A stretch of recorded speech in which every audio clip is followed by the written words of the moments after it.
Hello everyone, welcome to my YouTube channel. और आप लोगों की डिमांड लेकर आ गई हूँ मैं भूगोल यानी कि ज्योग्राफी, और वो भी शुरुआत कर रहे हैं वर्ल्ड ज्योग्राफी से, विश्व के भूगोल से। और जिसमें हमारा फर्स्ट चैप्टर जो आता है वो आता है ब्रह्मांड एवं सौरमंडल।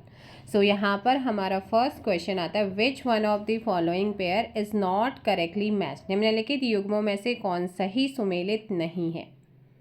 तो यहाँ पर कौन सा सही सुमेलित नहीं है, एक तरफ प्लैनेट्स गिवन है और एक तरफ स्पेस क्राफ्ट्स गिवन है।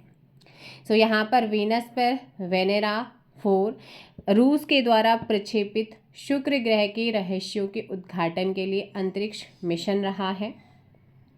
ठीक है, उसके अलावा अगर मैं यहाँ पर बात कर रही हूँ मैरिनर 4, तो ये नासा के द्वारा प्रक्षेपित मंगल ग्रह के बारे में जानकारी प्राप्त करने के लिए अंतरिक्ष मिशन था, तो ये भी यहाँ पर सही है।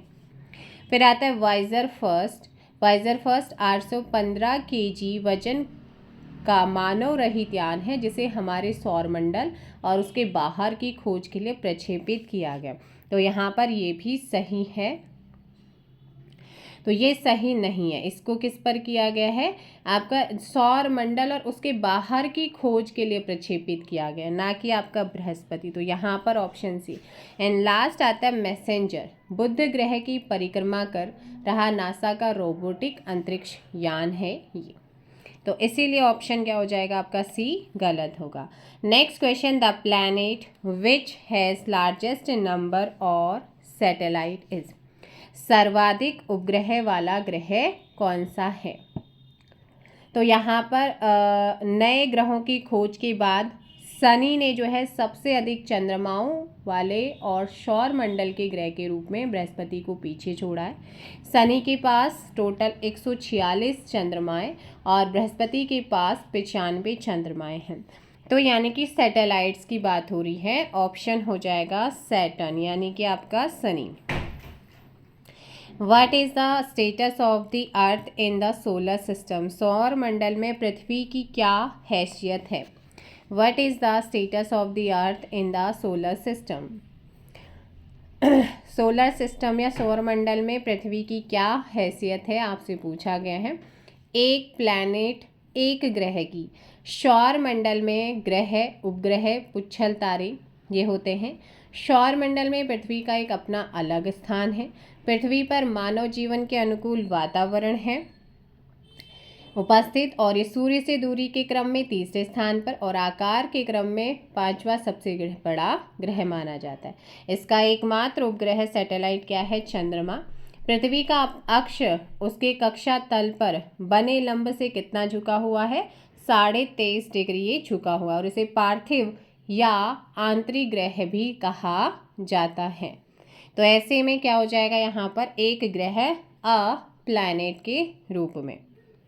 अगला क्वेश्चन आता है, in the process of productions of energy in sun it is. सूर्य में ऊर्जा उत्पादन की प्रक्रिया में होता है। In the process of productions of energy in sun it is. सूर्य में ऊर्जा उत्पादन की प्रक्रिया में होता है। So conversions of hydrogens into helium, hydrogen का हीलियम में परिवर्तन, ऑप्शन सी। सूर्य में ऊर्जा उत्पादन की प्रक्रिया के दौरान हाइड्रोजन का हीलियम में चेंज होता है, परिवर्तन होता है। सूर्य से निरंतर प्राप्त होने वाली ऊर्जा का स्रोत सूर्य के अंदर हो रही नाभिकीय संलयन प्रक्रिया का ही परिणाम माना जाता है। जब दो हल्के नाभिक परस्पर संयुक्त होकर एक भारी तत्व के नाभिक की रचना करते हैं तो इस प्रोसेस को नाभिकीय संलयन कहते हैं। या हम अगर कहें दो हल्के नाभिकों को जोड़कर एक भारी नाभिक बनाना, जिसमें सामान्यतः हाइड्रोजन या हाइड्रोजन समस्थानिकों से हीलियम का नाभिक बनता है। चलिए नेक्स्ट क्वेश्चन पे चलते हैं। Instrument called astrolabe is invented to determine which one of the following. Astrolabe नामक उपकरण का आविष्कार निम्न में से किस एक को निर्धारित करने के लिए किया गया था। मध्य युग में यूरोप और अरबी दुनिया में इसका उपयोग किया जाने वाला एक डिवाइस एक छोटा उपकरण जो क्षितिज के ऊपर वस्तु की ऊंचाई माप सकते हैं। दिन का सटीक समय और वर्ष को निर्धारित किया जा सकता था। पृथ्वी पर स्थिति की गणना कर सकते हैं और इसका उपयोग खगोलीय माप करने और नेविगेशन के लिए भी किया जाता है। तो यहाँ पर हम बोल सकते हैं सीधे सीधे अक्षांश एवं देशांतर लैटिट्यूड एंड लॉन्गिट्यूड को निर्धारित करने के लिए होता है।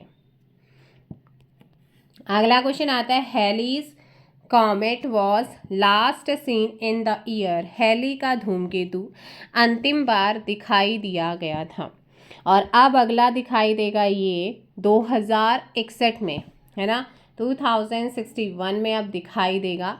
इसे नंगी आंखों से देखा जा सकेगा। पृथ्वी से हेली धूमकेतु जो है अंतिम बार 1986 में दिखाई दिया था। ऑप्शन डी क्या हो जाएगा यहाँ पर करेक्ट आंसर। पृथ्वी से हेली धूमकेतु अब कब दिखेगा? 2061 में। Which of the following statement is true for a satellite moving round the earth with a uniform speed? एक समान गति से पृथ्वी के चारों ओर घूम रहे उपग्रह के लिए कौन सा कथन सही है? इसका आवर्तकाल इसके द्रव्यमान पर निर्भर करता है। इसकी गति में त्वरण नहीं होता। इसकी गति में त्वरण है। इसका आवर्तकाल 24 घंटे होता है। एक समान गति से पृथ्वी के चारों ओर घूम रहे उपग्रह की गति में त्वरण होता है। भाई क्या होता है? Its motions has an accelerations. और समरूप या समान गति वाली वृत्तीय गति एक त्वरित गति होती है, क्योंकि वेग की दिशा प्रत्येक बिंदु पर क्या होती है? बदलती या बदल जाती है। Next question, the laws of planetary emotions were discovered by. ग्रहों की गति के नियमों की खोज की गई थी किसके द्वारा? यहाँ पर ये खोज की गई थी जर्मनी के महान खगोल वैज्ञानिक यहाँ पे हैं, जिन्होंने ग्रहों की गति से संबंधित 3 नियम दिए। इन नियमों के आधार पर ये बताया जा सकता है कि सौरमंडल में ग्रहों की गति किस प्रकार होती है। तो इनका नाम है केपलर, जर्मनी के महान वैज्ञानिक जोहान्स केपलर। नेक्स्ट क्वेश्चन यहाँ पर आता है, when we go from earth to the moon. जब हम पृथ्वी से चंद्रमा पर जाते हैं। When we go from earth to the moon, जब हम पृथ्वी से चंद्रमा पर जाते हैं तब क्या होता है? चंद्रमा पर गुरुत्वाकर्षण पृथ्वी से 1/6 है, इसीलिए चांद पर द्रव्यमान वही रहता है पर भार बदल जाता है। तो ऐसे में आपका द्रव्यमान वही रहता है, यानी कि आपका वेट चेंज होता है। Mass remains the same but weight changes. Option C is correct answer. Which of the following absorbs ultraviolet rays coming from sun. निम्न में से कौन सूर्य से आने वाली पराबैंगनी किरणों को अवशोषित करता है? तो यहाँ पर जो करता है वो है ओजोन लेयर्स, यानी कि ओजोन परत।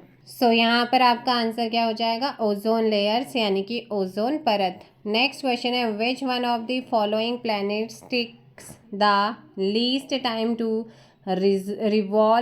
Revolve around the sun. निम्न ग्रहों में से कौन सा सूर्य की परिक्रमा में सबसे कम समय लेता है?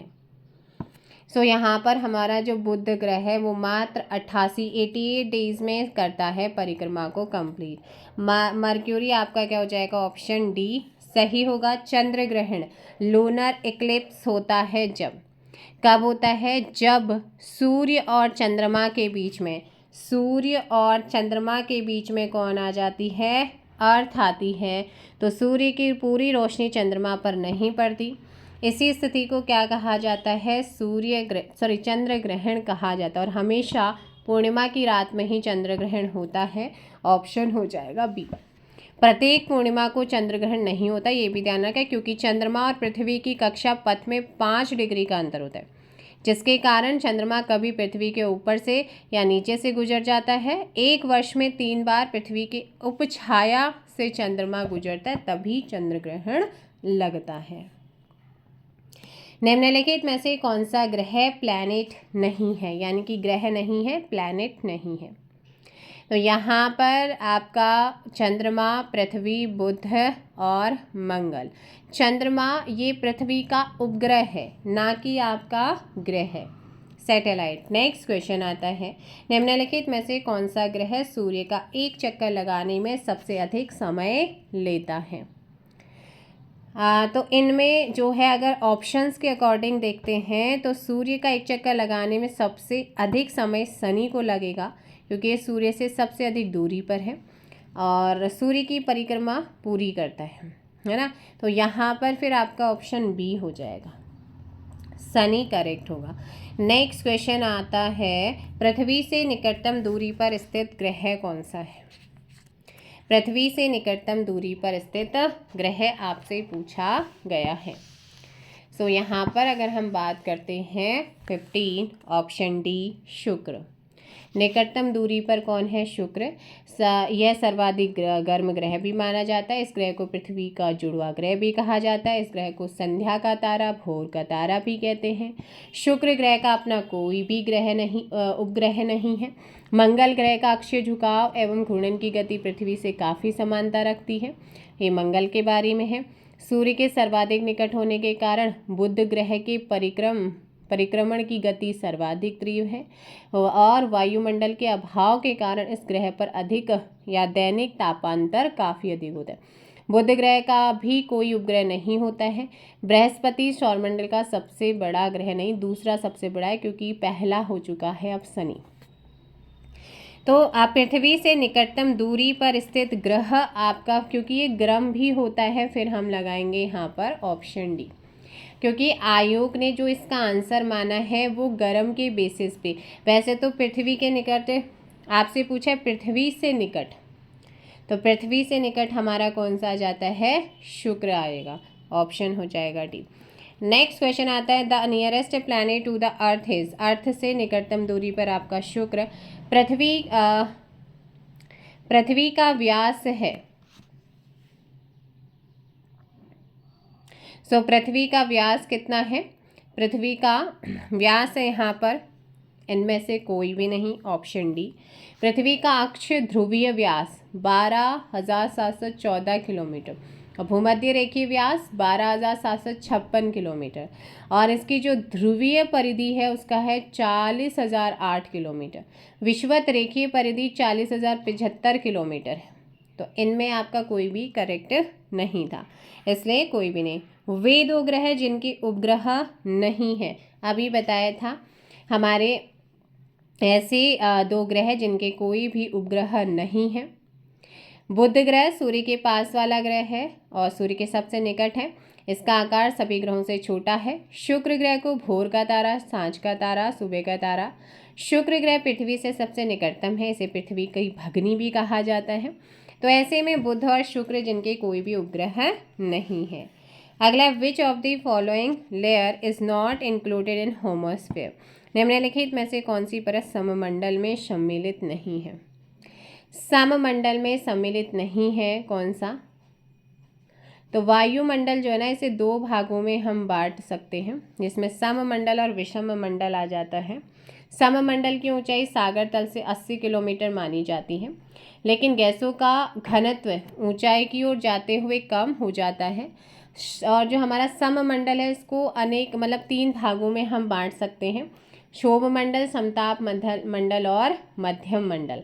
तो फिर इसमें आपका कौन सा नहीं, आयनोस्फेयर नहीं आएगा, ऑप्शन ए। ये आयोग के आंसर है। आयोग ने जो चीज़ें जैसे मानी है वैसी चीज़ें। वायुमंडल की सबसे निचली परत कौन सी है आपसे पूछा गया है।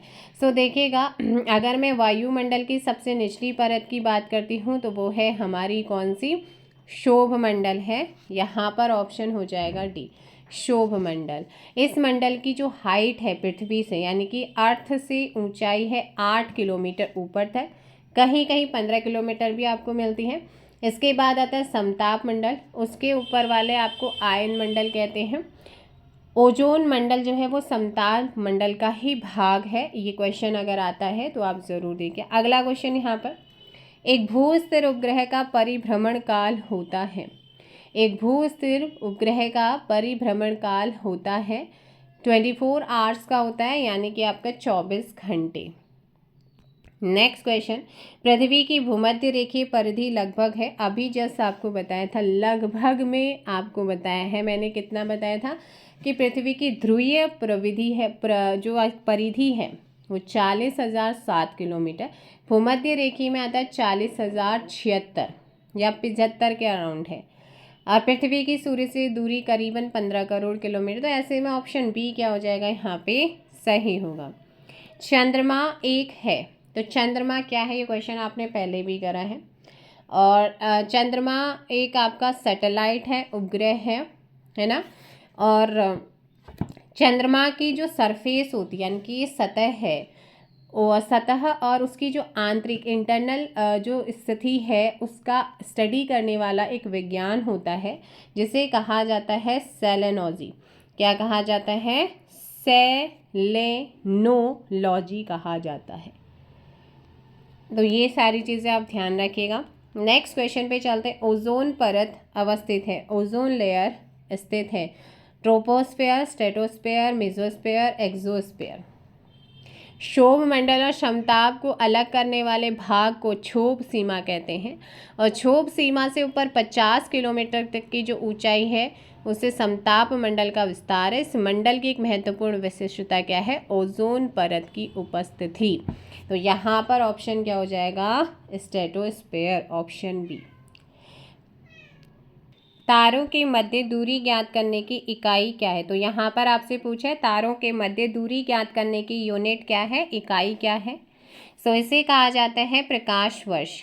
क्या है यहाँ पर? प्रकाश वर्ष, ऑप्शन डी है ना। खगोलीय दूरी या तारों आदि का मापन के लिए प्रकाश वर्ष का उपयोग होता है। प्रकाश वर्ष लंबाई का एक मात्रक है और ये प्रकाश द्वारा एक वर्ष में तय की गई दूरी के बराबर होता है।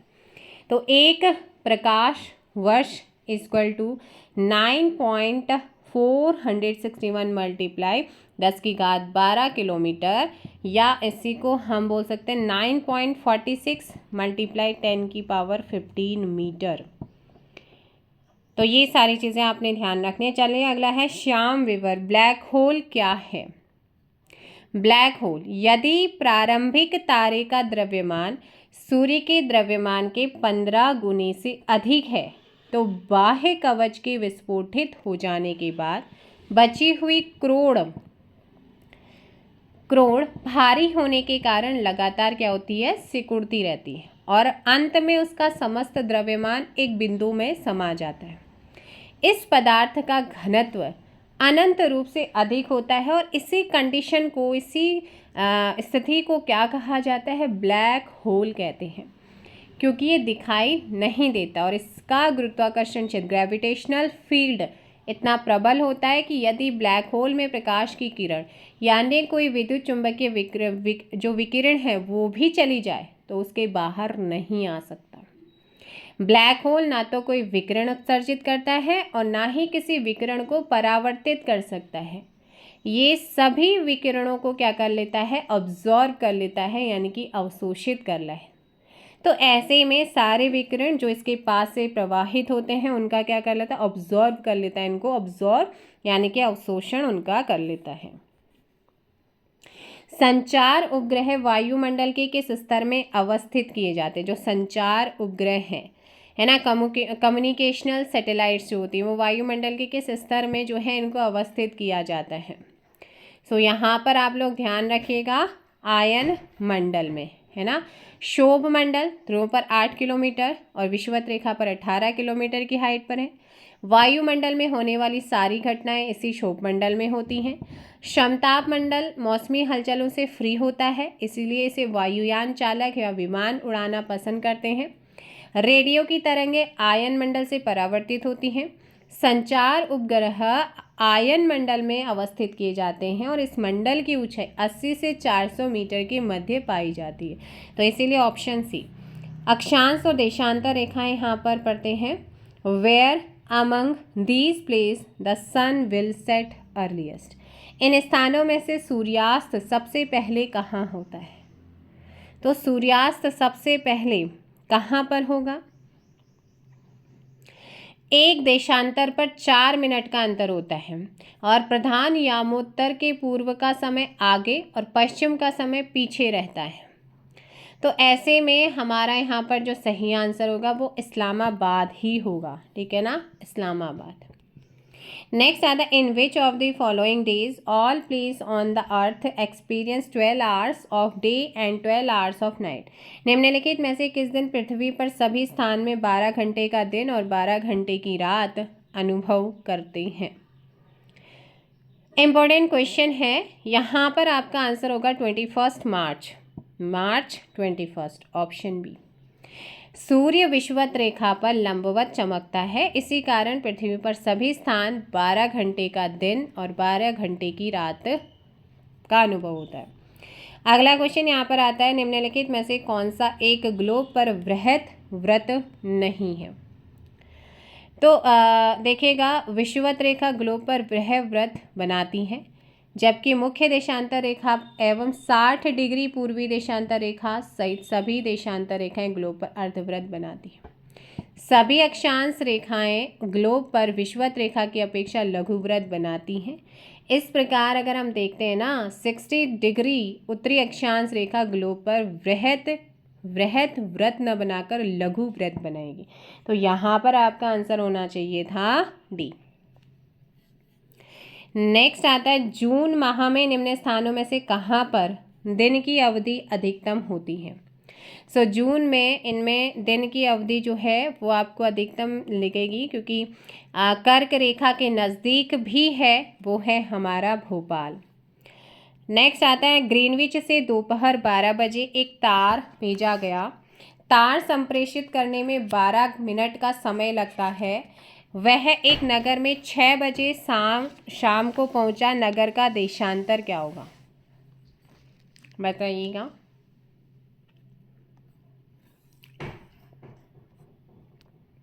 तो देखिएगा, 1 घंटा में पृथ्वी घूमती है, तो निकाल लीजिएगा 360/24 आवर्स इक्वल टू 15 डिग्री, यानी कि 1 घंटे में 15 डिग्री।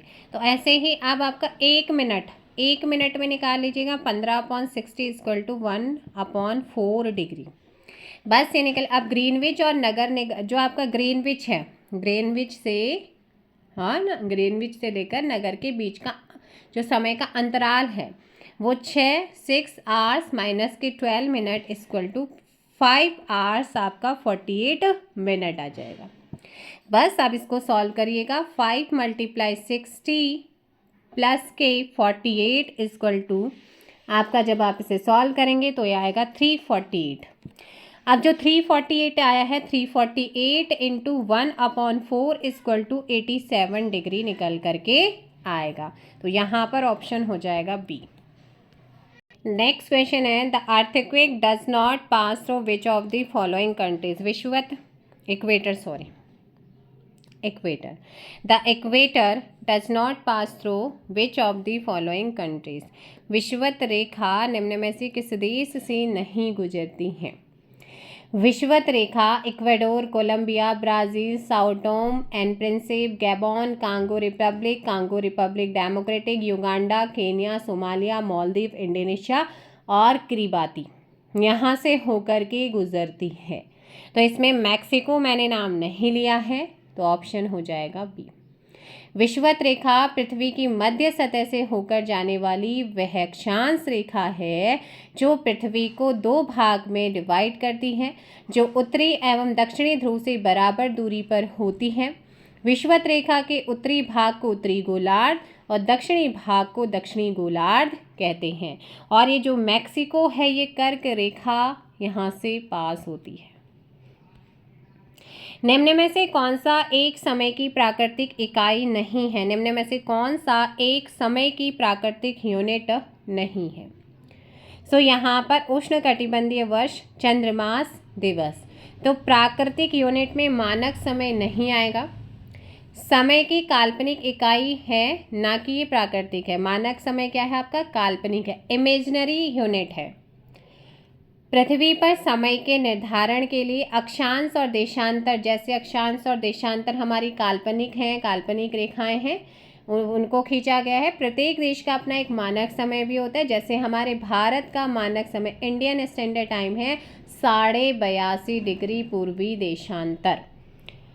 अगला क्वेश्चन आता है, किसी जगह का स्थानीय समय 6 बजे प्रातः है जबकि ग्रीनविच मीन टाइम GMT 3 बजे प्रातः है।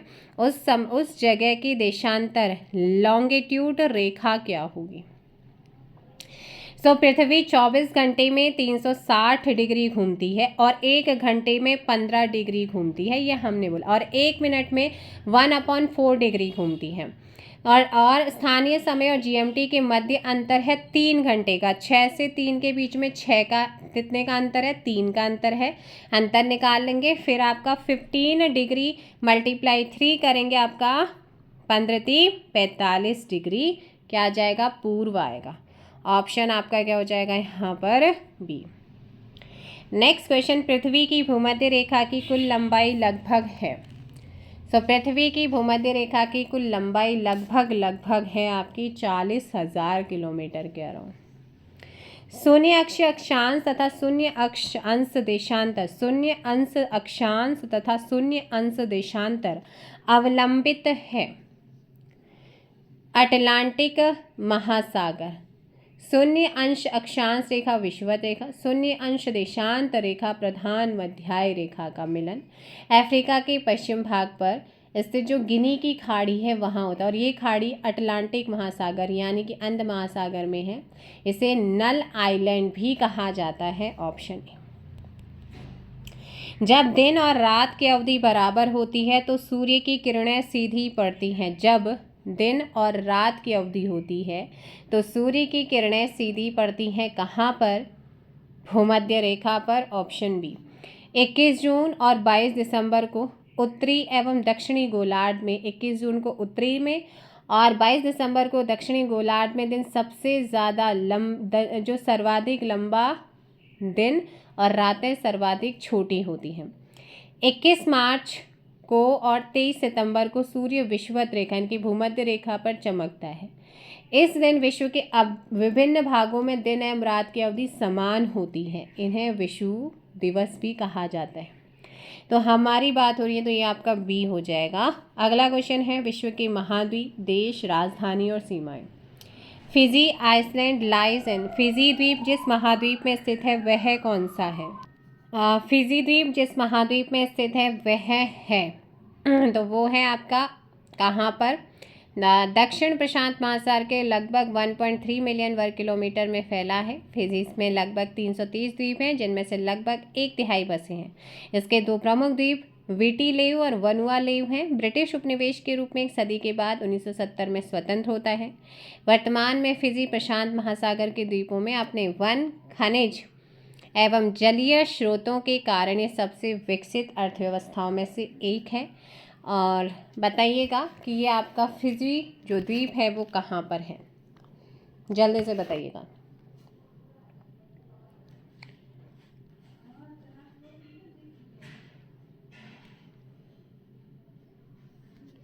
तो देखिए इसका सही आंसर हो जाएगा आपका ये वैसे न्यूजीलैंड के उत्तर पूर्व में और ऑस्ट्रेलिया के उत्तर पूर्व में, तो इसीलिए हम इसका फिर परफेक्ट आंसर लगा सकते हैं ऑस्ट्रेलिया। नेक्स्ट आता है आपका जिस देश की राजधानी हेलसिंकी है वो कौन सा है? यहाँ पर आपका सही आंसर हो जाएगा ऑप्शन डी। कौन सा है? फिनलैंड है। इसे नील नगर या ब्लू सिटी भी कहते हैं। डेनमार्क की राजधानी कोपेनहेगन है, स्वीडन की राजधानी स्टॉकहोम है और नॉर्वे की राजधानी ओस्लो है। The 2 countries separated by McMahon boundaries line are, McMahon सीमा रेखा जिन 2 देशों को पृथक करती है। 1962 में यही भारत चीन युद्ध का कारण भी रहा था। और यहाँ पर आंसर हो जाएगा इंडिया और China. Abuja is the capital of which of the following African country, निम्नलिखित में से अफ्रीकी देशों में जिसकी या किसकी राजधानी अबूजा है? अबूजा हम बात करते हैं नाइजीरिया जो कि पश्चिम अफ्रीका में एक देश है और जिसका प्रशासन वहीं की संघीय सरकार करती है। नेक्स्ट क्वेश्चन पे चलते हैं। क्वेश्चन है 43। नेक्स्ट क्वेश्चन है 43। विच of the following is the boundary between India and Afghanistan, निम्नलिखित में से भारत और अफगानिस्तान के मध्य सीमा कौन सी है? तो इनके बीच में आपकी पहले हुआ करती थी वैसे डुरंड सीमा रेखा, और स्वतंत्रता से पहले भारत अफगानिस्तान सीमा का निर्धारण 1896 में सर मार्टिन डुरंट के द्वारा हुआ। इस सीमा की लंबाई 106 किलोमीटर। भारत की सबसे छोटी अंतर्राष्ट्रीय सीमा अफगानिस्तान के साथ ही लगती है और सबसे लंबी बार हम लगाते हैं बांग्लादेश के साथ। तो यहाँ पर ऑप्शन हो जाएगा B. Arrange the following countries in the descending order of their geographical areas and select the correct answers from the codes given below। निम्नलिखित महाद्वीपों को उनके भौगोलिक क्षेत्रफल के अवरोही क्रम में व्यवस्थित करके एक नीचे दिए गए कोड से सही उत्तर का आपने क्या करना है, चयन करना है। तो सबसे बड़ा एशिया, फिर अफ्रीका, फिर उत्तरी अमेरिका, फिर दक्षिणी अमेरिका, अंटार्कटिका, यूरोप और ऑस्ट्रेलिया। 7 महाद्वीपों में सबसे बड़ा एशिया, सबसे छोटा ऑस्ट्रेलिया। तो यहाँ पर फिर आप बता दो भाई, दक्षिण अमेरिका उससे पहले आपका, हाँ तो यहाँ से आएगा दक्षिण अमेरिका आ जाएगा, यानी कि आपका 1, ठीक है 1 आ गया। उसके बाद दक्षिण अमेरिका के बाद हमारा कौन सा आएगा, अंटार्कटिका आएगा, तो यहाँ पर 4 आ जाएगा और 1 4 ऑप्शन ए सीधे सीधे एलिमिनेट। और फिर दूसरा यूरोप और फिर आता है ऑस्ट्रेलिया। नेक्स्ट क्वेश्चन आता है which one of the following is a neutralised state. निम्न में से कौन तटस्थीकृत राज्य है। तटस्थ राज्य वो राज्य होते हैं जो युद्ध या विवाद के समय किसी भी राष्ट्र की ओर से भाग नहीं लेता है, दैट इज कॉल्ड न्यूट्रलाइज्ड, है ना, न्यूट्रलाइज्ड होना। तो यहाँ पर है स्विट्जरलैंड। नेक्स्ट आता है among the following which 2 nations boundaries is determined by Radcliffe lines. 17 अगस्त 1947 को भारत विभाजन के बाद भारत और पाकिस्तान के बीच की सीमा का निर्धारण हुआ। सिरिल रेडक्लिफ की अध्यक्षता में ये सीमा आयोग का गठन हुआ था, उसी के नाम से रेडक्लिफ रेखा है। तो ये भारत और पाकिस्तान होना चाहिए था। कौन कौन है यहाँ पे, भारत और पाकिस्तान, और इसे आयोग ने डिलीट किया हुआ था क्वेश्चन को। तो भारत पाकिस्तान के बीच में क्या है, रेडक्लिफ सीमा रेखा। नेक्स्ट आता है the boundary between India and Pakistan was demarcated by. Bharat एवं पाकिस्तान के मध्य सीमा निर्धारण कार्य जिन्होंने किया है वह कौन थे। तो जस्ट अभी बताया था सिरिल रेडक्लिफ रहे हैं अध्यक्ष। तो ऑप्शन हो जाएगा भाई बी, कौन हो जाएंगे, रेडक्लिफ हो जाएंगे। नेक्स्ट क्वेश्चन पे तो यहाँ पर ऑप्शन बी हो जाएगा। नेक्स्ट क्वेश्चन आपका है 48। What is the name of world's smallest holding an area of 21 square kilometre. 21 वर्ग किलोमीटर के विश्व के सबसे छोटे गणराज्य का नाम क्या है। और ये यूरोप महाद्वीप में स्थित है। 44 हेक्टेयर के क्षेत्रफल में बसा है ये देश की जनसंख्या मात्र 840 है। और ऑप्शन हो जाएगा ए, वेटिकन सिटी। नेक्स्ट आता है what is the name of German countries, German मुद्रा करेंसी। जर्मन करेंसी का क्या नाम है आपसे पूछा गया। तो जर्मन करेंसी क्या है, देखो जर्मनी की राजधानी बर्लिन है, यूरोपियन देश का सदस्य है। वर्ष 2002 से पहले जर्मनी में मुद्रा के रूप में डाइचे मार्क का यूज़ होता था, लेकिन अगर हम बात करते हैं करंट में, तो करंट में यहाँ पर यूज़ होती है चांसलर श्री ओलाफ सोल्ज है। मतलब वर्तमान में चांसलर श्री ओलाफ चांस से मुद्रा के रूप में डाइचे मार्क का यहाँ पर क्या होता था, उपयोग किया जाता था। तो फिर मार्क हम यहाँ पर ऑप्शन डी पर जाएंगे। नेक्स्ट क्वेश्चन पे चलते हैं। निम्नांकित महाद्वीपों में किसमें प्रति व्यक्ति भूमि सर्वाधिक है। महाद्वीपों में सर्वाधिक भूमि वाले एरिया की बात करते हैं तो फिर वो ऑस्ट्रेलिया हो जाता है। Which one of the following countries is called land of Thunderbolt. निम्नलिखित में से किस देश को लैंड ऑफ थंडरबोल्ट कहा जाता है, जो कि आपके एग्जाम्स में कई बार पूछा जा चुका है। भूटान। कौन है यहाँ पर, भूटान। ये क्योंकि एक हिमालयी राज्य है जो पूर्वी हिमालय के बीच में बसा है। थिम्पू इसकी राजधानी है। और कूला कांगड़ी यहाँ का सबसे ऊंचा पर्वत शिखर है और मानस यहाँ की प्रमुख नदी मानी जाती है। The far northern island of Japan, इस जापान का सुदूर उत्तरी द्वीप कौन सा है। तो बर्फ हिमाच्छादित जलवायु, और तो यहाँ पर ये क्या रहता है, बर्फ से ढका रहता है। होकेंडो कौन सा है आपका, होकेडू। ऑप्शन हो जाएगा सी। अच्छा, यहाँ पर आपका दक्षिणी शिकोकू तथा क्योंसू पर उपोष्ण जलवायु मिलती है। और जापान को सूर्योदय का देश कहा जाता है, ठीक है, और जिसमें लगभग 3900 द्वीप हैं। होन्शु, होक्काइडो, क्यूशू, शिकोकू 4 बड़े द्वीप जो जापान के संपूर्ण क्षेत्रफल का 98% है। होन्शु द्वीप जापान का सबसे बड़ा द्वीप है। नेक्स्ट आता है question number 53, which of the following countries do not have coast along Mediterranean sea. निम्न में से किस देश का भूमध्य सागर के साथ तट नहीं है। यहाँ पर अगर बात करते हैं ध्यान रखिएगा, जर्मनी की तटीय सीमा भूमध्य के साथ नहीं लगती। तो यहाँ पर ऑप्शन डी। इसके साथ इटली, फ्रांस, लीबिया, मिस्र, अल्जीरिया, मोरक्को, स्पेन, तुर्की, सीरिया, इजराइल, लेबनान, इनकी बॉर्डर जो है जर्मनी उत्तर पश्चिम में उत्तरी सागर और उत्तर पूर्व में बाल्टिक सागर के साथ अपनी तटीय सीमा को साझा करता है। नेक्स्ट आता है निम्नलिखित युग्मों देश और राजधानी में कौन सा सुमेलित नहीं है। अगर आप देखेंगे यहाँ पर ब्राज़ील की ब्राज़ीलिया, ट्यूनिशिया की ट्यूनिस, अल्जीरिया की अल्जीरियस, मोरक्को की रबात है। क्या है भाई? रबात है ना।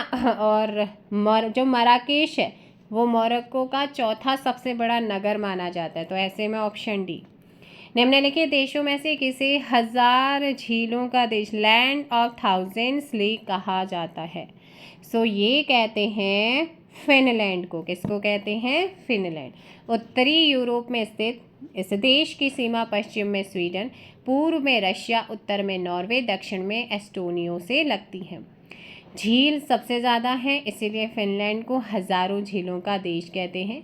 यहाँ की सबसे बड़ी झील है साइमा। कौन सी है? साइमा है। चलिए नेक्स्ट क्वेश्चन है, निम्न में से कौन एक द्वीपीय महाद्वीप है। द्वीपीय महाद्वीप है ऑस्ट्रेलिया। कौन सा है? ऑस्ट्रेलिया। न्यूजीलैंड तथा आसपास के द्वीपों को संयुक्त रूप से इससे ऑस्ट्रेलिया कहते हैं। ऑस्ट्रेलिया विश्व का सबसे छोटा द्वीप, इसे द्वीपीय महाद्वीप भी कहते हैं। इसकी खोज 1770 में 1770 में सर्वप्रथम जेम्स कुक नामक अंग्रेज नाविक ने की। ये महाद्वीप पूरी तरीके से दक्षिणी गोलार्ध में है। मकर व्रत इसके मध्य से होकर के गुजरता है, यानी कि मकर रेखा। मेडागास्कर सबसे बड़ा द्वीप है किसका? मेडागास्कर। तो मेडागास्कर आपका आ जाता है हिंद महासागर। ऑप्शन आपका ए सही होगा। और अगला क्वेश्चन यहाँ पर आता है, निम्नलिखित में से कौन एक राष्ट्रीय राजधानी नहीं है। जर्मनी की राजधानी बर्लिन है। ऑस्ट्रेलिया की राजधानी कैनबरा है। चाइना की राजधानी बीजिंग है। संयुक्त राज्य अमेरिका की राजधानी है वॉशिंगटन डीसी। और यहाँ पर है न्यूयॉर्क। यहाँ पर ये क्या है? आपकी राजधानी नहीं है। न्यूयॉर्क अमेरिका का एक नगर है, एक शहर है। सूची 1 को सूची 2 से यहाँ पर राज्य मतलब देश और राजधानी दी गई हैं। मंगोलिया की राजधानी उलान बटोर है ना। और यहाँ पर उज्बेकिस्तान की राजधानी ताशकंद हो जाती है। उसके बाद आयरलैंड की राजधानी की बात करते हैं, डबलिन क्या है? आयरलैंड की राजधानी। हंगरी की है बुडापेस्ट। तो यहाँ पर आपका हो जाएगा 4312 ऑप्शन सी। नेक्स्ट आता है, किस देश को श्वेत हाथी की भूमि कहा जाता है। किस देश को श्वेत हाथी की भूमि कहा जाता है। ये है थाईलैंड। कौन सा है? थाईलैंड है। और अगला, और हाँ, यहाँ पर प्राचीन काल में जो थाईलैंड थे, थाईलैंड को श्याम के नाम से जाना जाता था। इसकी राजधानी बैंकॉक को पूर्व का वेनिस भी कहा जाता है। ग्रेनेडा अवस्थित है। जो ग्रेनेडा है वो अवस्थित है कहाँ पर? ग्रेनेडा एक द्वीपीय देश है ना। ये कैरेबियन सागरीय क्षेत्र में लोकेटेड है। इसकी राजधानी सेंट जॉर्ज है। और यहाँ पर ऑप्शन हो जाएगा कैरेबियन सी, कैरेबियन सागर। Which of the following countries is not located the continent of Africa. निम्नलिखित में से कौन सा देश अफ्रीका महाद्वीप में अवस्थित नहीं है। देखिएगा गैबन, गिनी बिसाऊ, ये आपके अफ्रीका में है। लेकिन यहाँ पर बात करते हैं गुयाना, तो ये दक्षिण अमेरिका में है, ना कि अफ्रीका में है, जिसकी राजधानी जॉर्ज टाउन है। करेंसी इसकी क्या है? गुयाना डॉलर है। निम्नलिखित में से किसे ओशिनिया के नाम से अभिहित देशों के भौगोलिक समूह में सम्मिलित नहीं किया जाता है? तो ये है हमारा, जैसे ओशिनिया के नाम से अभिहित देशों के भौगोलिक ग्रुप में शामिल नहीं किया जाता है, वो है आपका इंडोनेशिया। कौन सा है? इंडोनेशिया। अच्छा, इसमें आपके ओशिनिया में कौन कौन शामिल है? ऑस्ट्रेलिया है, न्यूजीलैंड है, प्रशांत महासागर में बिखरे हुए बहुत से छोटे छोटे द्वीपों को इसमें शामिल किया गया है। अधिकतर जो द्वीपों की उत्पत्ति हुई है ना, वो ज्वालामुखी या फिर मूंगे के द्वारा हुई है। नेक्स्ट आता है, दुनिया में सबसे बड़ा ग्रीनलैंड के बाद कौन सा द्वीप है? तो सबसे बड़ा जो द्वीप है वो ग्रीनलैंड है। ग्रीनलैंड के बाद यहाँ पर कौन सा द्वीप है आपसे पूछा है। और जो हमारा ग्रीनलैंड है ये आर्कटिक यानी कि उत्तरी ध्रुव यानी कि आर्कटिक महासागर में है। ग्रीनलैंड के बाद न्यू गिनी जो है वो आपका दूसरा सबसे बड़ा है, और जिसकी जो अवस्थिति है वो पश्चिमी प्रशांत महासागर में है। नेक्स्ट आता है, दक्षिण एशिया के निम्न देशों में से क्षेत्रफल की दृष्टि से कौन सा सबसे छोटा है? तो यहाँ पर हमारा सबसे छोटा आता है मालदीव्स। कौन सा है? मालदीव, जिसकी राजधानी क्या है? माले है। श्रीलंका हिंद महासागर में है। इसकी आकृति आंसू की बूंद जैसी है श्रीलंका की, है ना। इसकी राजधानी कोलंबो है। भूटान पूर्वी हिमालय क्षेत्र में एक पर्वतीय देश है। ये उत्तर में चाइना और शेष 3 दिशाओं से भारत से घिरा है। इसकी राजधानी थिम्पू है। बांग्लादेश दक्षिण एशिया का एक स्वतंत्र देश, राजधानी ढाका है। अगला क्वेश्चन आता है, मैक्सिको देश में स्थित है। मैक्सिको देश में स्थित है, तो ये किस में स्थित है आपसे पूछा, किस महाद्वीप में है मैक्सिको?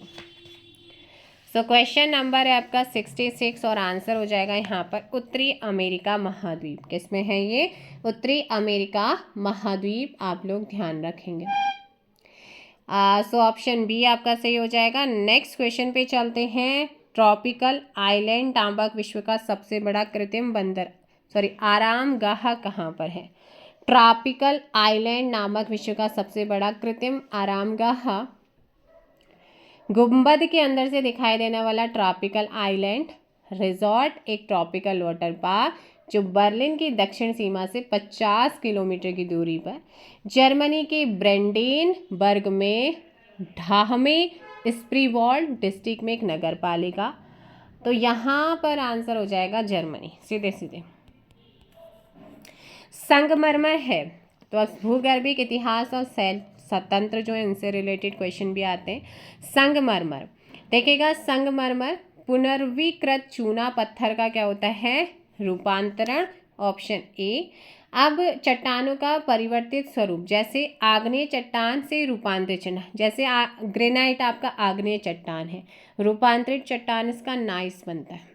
बेसाल्ट आग्नेय चट्टान है। एम्फीबोलाइट इसका रूपांतरित रूप है।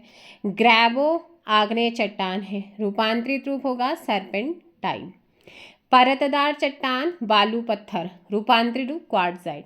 चूना पत्थर शैल, उसका संगमरमर मतलब चूना पत्थर का क्या होता है? संगमरमर कैल्साइट होता है। परतदार चट्टान और रूपांतरित रूप बता रही हूँ, बालू पत्थर का क्वार्ट्जाइट, चूना पत्थर का संगमरमर कैल्साइट होता है या कैल्साइट, शैल का स्लेट, कोयला आपका परतदार चट्टान ग्रेफाइट या हीरा, रूपांतरित चट्टान का पुनः रूपांतरण, जैसे स्लेट का सिस्ट क्या होता है? रूपांतरित रूप, सिस्ट का फाइलाइट होता है, ये पूछे जाते हैं। पृथ्वी के अंदर पिघले पदार्थ को क्या कहते हैं? पृथ्वी के अंदर जो पिघला हुआ पदार्थ होता है उसको क्या कहते हैं? पृथ्वी के आंतरिक भागों में पिघले पदार्थ को मैग्मा कहा जाता है ना। क्या कहते हैं? मैग्मा। और जब यही दाब में वृद्धि के कारण विस्फोटक रूप में पृथ्वी से बाहर निकलता है ना, उसको तब कहते हैं लावा। तो इनमें से कोई भी नहीं है। नेक्स्ट आते हैं 17, निम्न में से कौन सा रूपांतरित चट्टानों का उदाहरण नहीं है? सो रूपांतरित चट्टानों का उदाहरण कौन सा नहीं है आपसे बोला गया? ग्रेनाइट रूपांतरित नहीं, ये आग्नेय चट्टान है, उसका रूपांतरित होता है नाइस होता है। चट्टानों का निर्माण मैग्मा के ठंडा होकर जमने और ठोस होने से होता है। तो यहाँ पर ऑप्शन क्या हो जाएगा? डी। सबसे पहले इसी चट्टान का निर्माण हुआ था, इसे प्राथमिक चट्टान भी कहते हैं। ये आधारभूत चट्टान है जिनमें परतदार एवं रूपांतरित चट्टानों का निर्माण होता है। अगर आग्नेय चट्टानों में जीवों के अवशेष का अभाव होता है। ग्रेनाइट है, राइलोइट है, बेसाल्ट है, पेग्माइट है, सैंडनाइट है, डायोराइट है, एंडेसाइट है, ग्रेबो है, डोलेराइट है, पेरिडोटाइट है। ये सारे के सारे एग्जाम्पल हैं इग्नियस चट्टान के रॉक्स। कोयला एक उदाहरण है। कोयला मैंने बताया ना आपको, परतदार चट्टान या जिनको अवसादी चट्टान, सेडिमेंट्री रॉक्स जिनको बोलते हैं, जिनका निर्माण विखंडित ठोस पदार्थ यानी कि जीव जंतु और पेड़ पौधों के जन्माव से होता है। और इन चट्टानों में अवसादों की अलग अलग परतें पाई जाती। इन चट्टानों में जीव शेष यानी कि फॉसिल्स मिलते हैं, जबकि आग्नेय में फॉसिल्स नहीं मिलते हैं।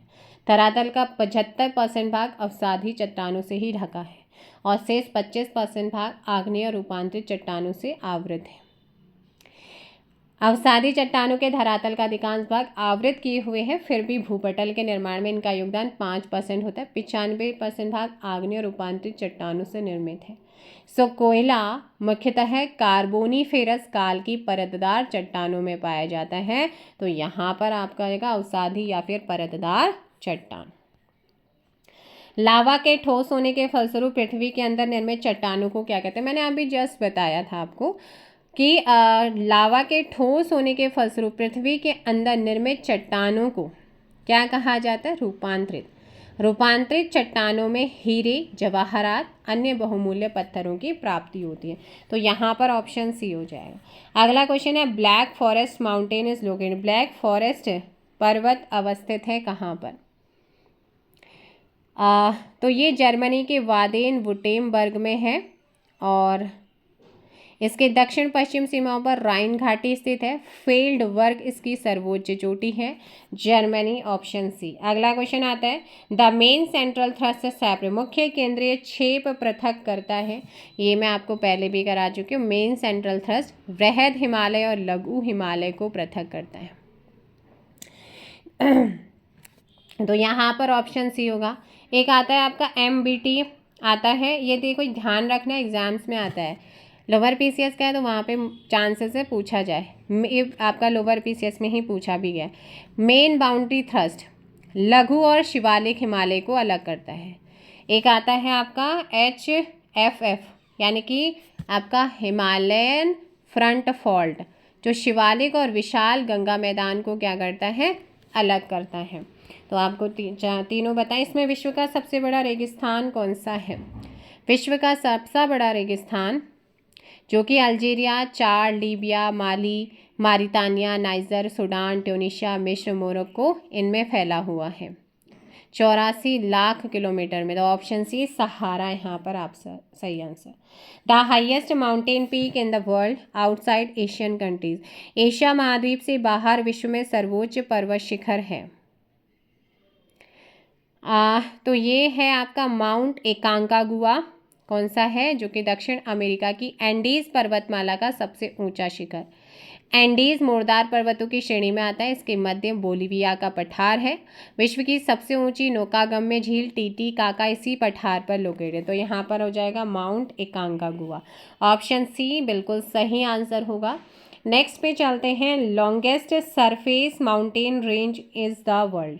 संसार में सबसे लंबी धरातलीय पर्वत श्रृंखला कौन सी है?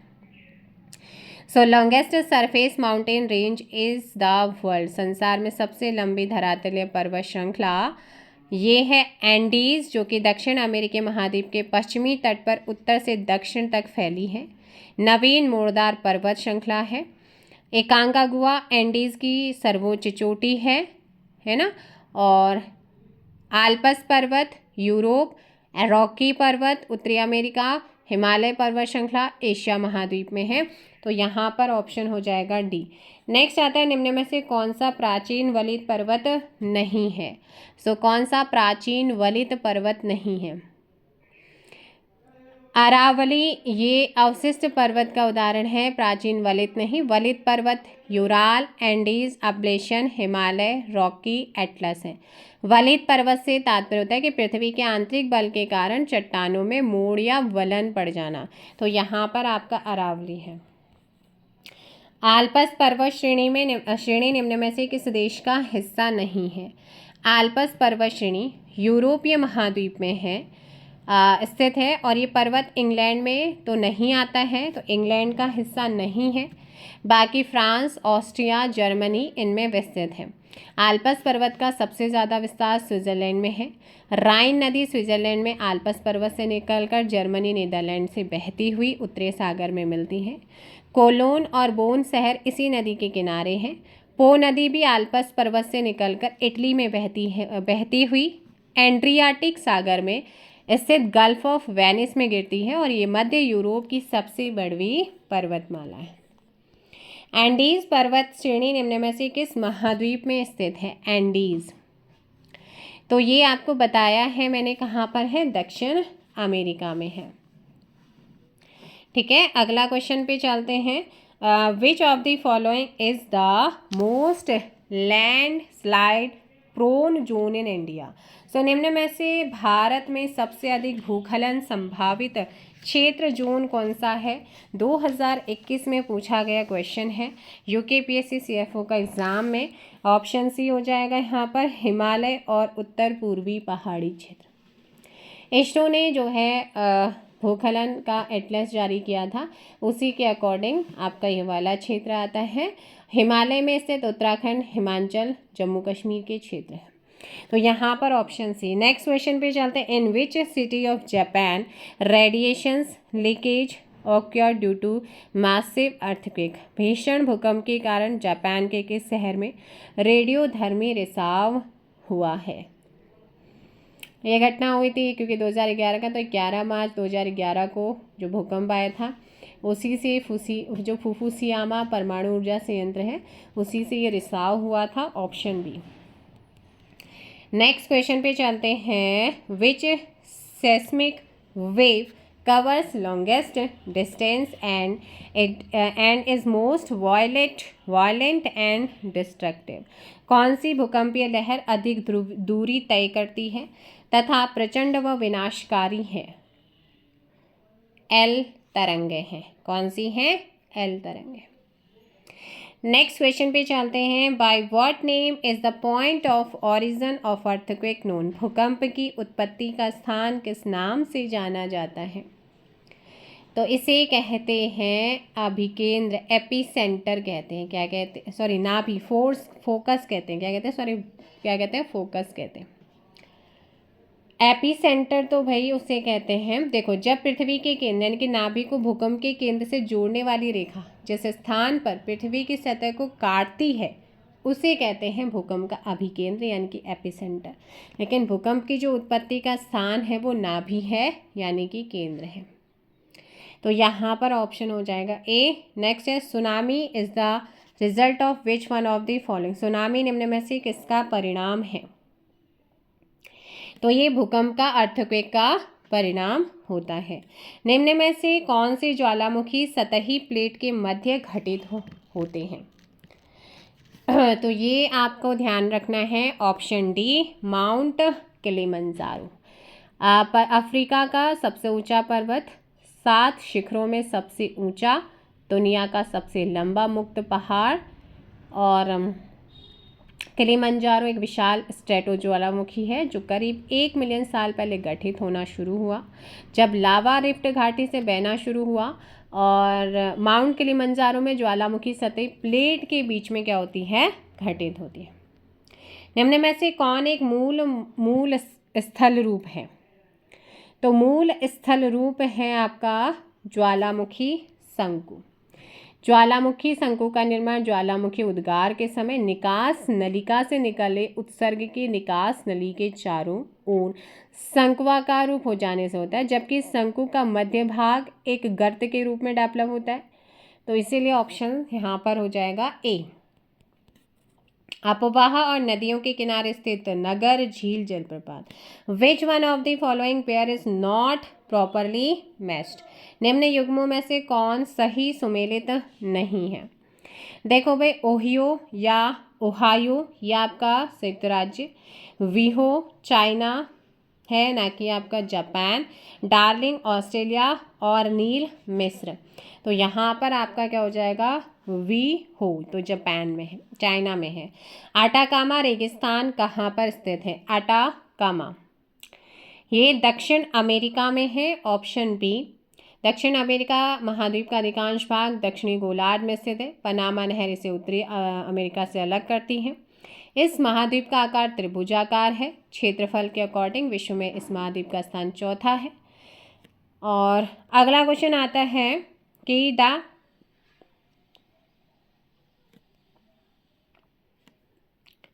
The highest waterfall in the world is. The highest waterfall in the world, विश्व में सर्वोच्च जलप्रपात है। कौन सा है विश्व का सर्वोच्च जलप्रपात? एंजल जलप्रपात, जो गुयाना पठार में है। और एंजल जलप्रपात वेनेजुएला के दक्षिण पूर्व में ओरिनिको की सहायक नदी कैरो पर है। ऑप्शन बी यहाँ पर आपका सही होगा। विक्टोरिया जलप्रपात ये अफ्रीका में जाम्बेजी नदी पर है। नियाग्रा जलप्रपात की बात करते हैं तो संयुक्त राज्य अमेरिका और कनाडा की सीमा पर है। आपका तुगेला या टुगेला की बात करते हैं तो ये दक्षिण अफ्रीका में है। The longest river of China, चीन की सबसे लंबी नदी कौन सी है? Yangtze Kiang. तो यहाँ पर ये क्या है? चाइना की सबसे बड़ी रिवर है, जो सिकांग के पहाड़ी क्षेत्र से निकलकर पूर्व की ओर बहते हुए प्रशांत महासागर में गिरती है और विश्व की तीसरी सबसे लंबी नदी भी है। तो यहाँ पर नेक्स्ट क्वेश्चन पे चलते हैं। डार्लिंग ऑस्ट्रेलिया की एक नदी है, ऑप्शन डी। और नेक्स्ट क्वेश्चन, बेसिन में गेहूं का उत्पादन ज़्यादा होता है इस नदी के बेसिन में। डार्लिंग एक झील भी है जो यूएसए के लोवा में स्थित है। अगला निम्न में से कौन सा भू संतुलन का उदाहरण है? भू संतुलन का उदाहरण मिसिसिपी मुहाने का संकुचन, ऑप्शन सी। इस सिद्धांत के अकॉर्डिंग विशाल भू रचनाएं जैसे ऊंची ऊंची पर्वतमालाएं, पठार, मैदान आदि संतुलन की अवस्था में रहते हैं। निम्नलिखित नदियों में से कौन सी नदी भूमध्य रेखा को 2 बार काटती है? तो ये आपकी जैसे कांगो या जायरे नदी कहते हैं, अफ्रीका की महत्वपूर्ण नदी। अपने मार्ग में कांगो नदी भूमध्य रेखा को 2 बार काटती है। विश्व की समस्त नदियों में अमेजन के बाद दूसरी सर्वाधिक जल प्रवाह वाली नदी यही है। यहाँ पर जायरे या फिर कांगो। ग्रेट सॉल्ट झील कहाँ पर स्थित है? ग्रेट साल्ट झील ये है आपका संयुक्त राज्य अमेरिका के यूटा राज्य के उत्तर में। तो यहाँ पर ऑप्शन हो जाएगा बी। नेक्स्ट क्वेश्चन आपका है, which one of the following river is the second longest river of the world. निम्नलिखित में से कौन विश्व की दूसरी सबसे लंबी नदी है? अमेजन नील नदी के बाद दूसरी सबसे लंबी नदी मानी जाती है, ऑप्शन बी, यानी कि सबसे लंबी नील।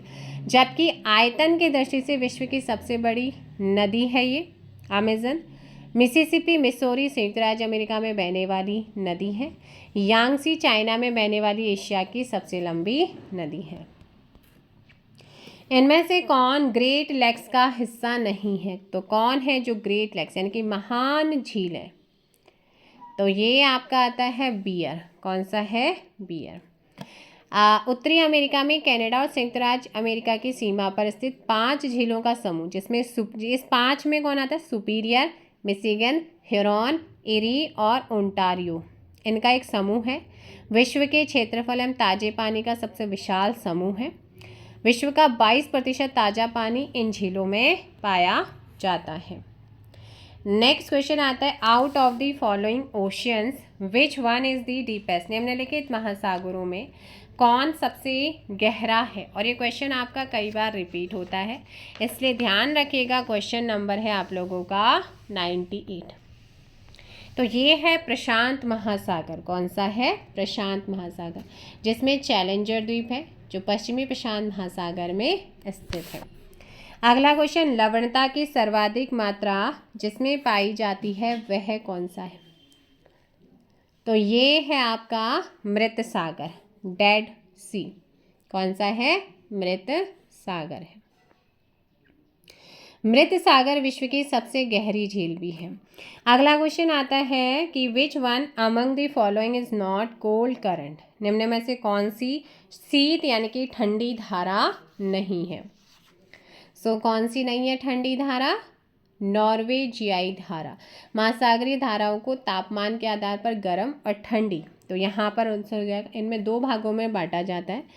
और यहाँ पर जो है नॉर्वेजियन जलधारा गर्म महासागरीय है जो उत्तरी अटलांटिक प्रवाह का भाग है, जबकि कैलिफोर्निया की धारा, बेंगुएला की धारा, ओयाशियो की जो धारा हैं ये ठंडी हैं तीनों। आप ये ज़रूर याद रखना, जो बेंगुएला धारा है दक्षिण अटलांटिक महासागर, कैलिफोर्निया तथा ओयासियो की धारा उत्तरी प्रशांत महासागर में प्रवाहित होती है।